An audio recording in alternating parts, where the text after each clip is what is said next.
I can still remember the moment it all started when I realized my life was turning into a nightmare, all because of one person, Brenda. If you've ever lived in an HOA, you know there's always that one person, the self-appointed queen of the board, who acts like they have the power to control your entire life. That person for me was Brenda, and my house was her favorite target. A little grass that was a quarter-inch too long, a single weed that dared to show itself in my flower bed, or my trash cans left out just 5 minutes too long after pickup. You name it, she found a problem with it. It felt like every week there was a new fine or a violation notice, and it was wearing me down. I mean, I work long hours. I try my best to keep my house in decent shape, but every time I turned around, there was another complaint from Brenda. I tried reasoning with her, explaining my situation, asking for some understanding. But no, she just smirked, said, "Rules are rules." And that was that.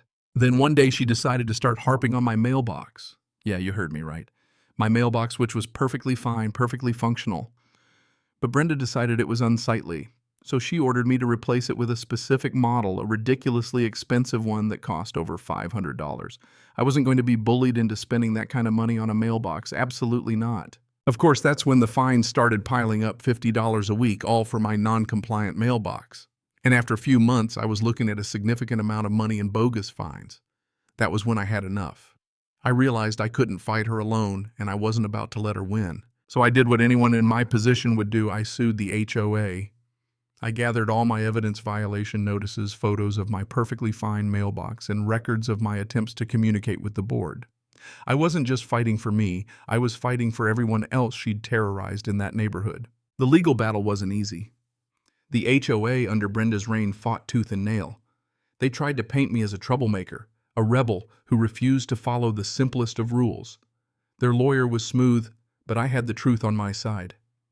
The day of the court hearing came, and I could already see the smirk on Brenda's face as she probably imagined her victory.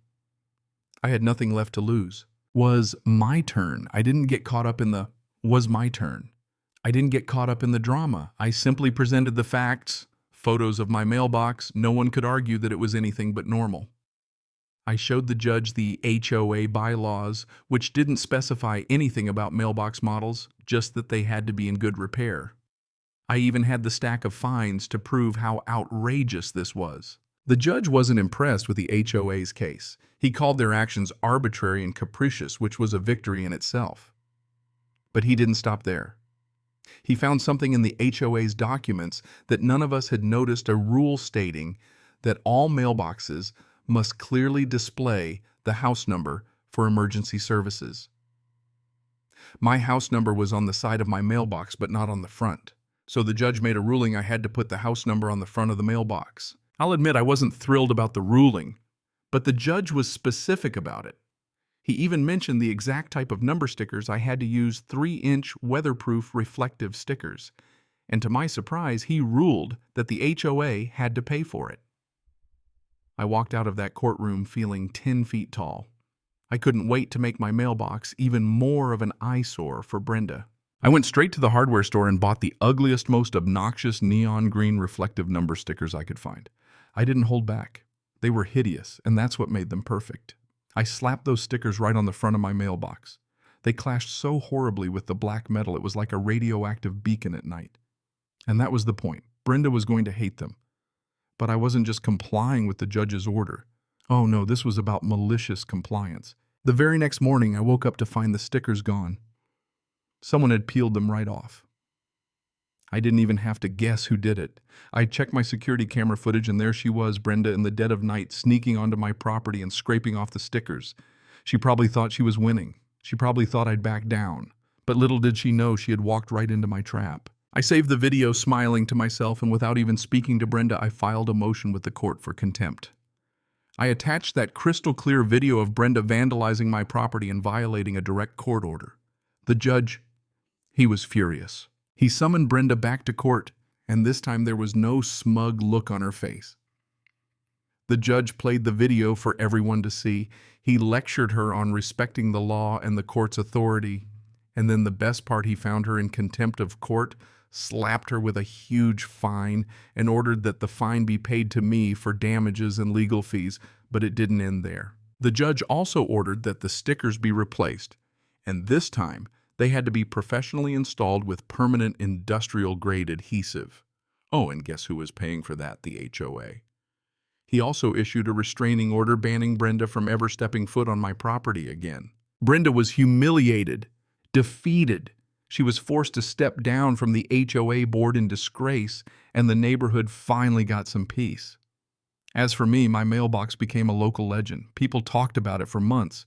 Every time I pulled into my driveway, I'd see those gloriously ugly stickers and smile. They weren't just numbers.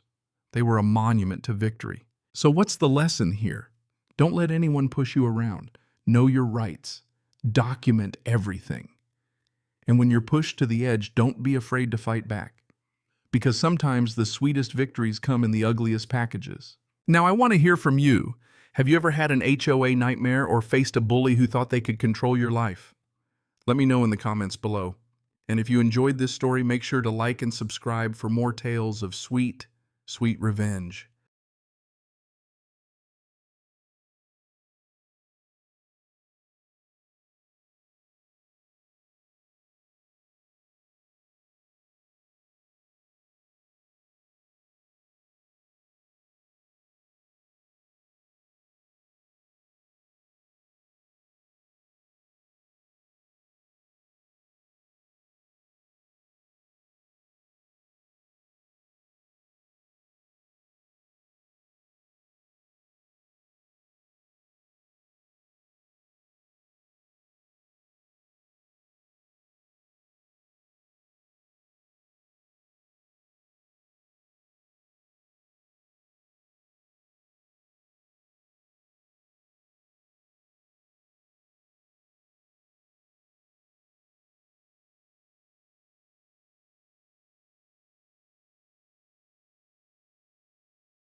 Cảm ơn các bạn đã xem video.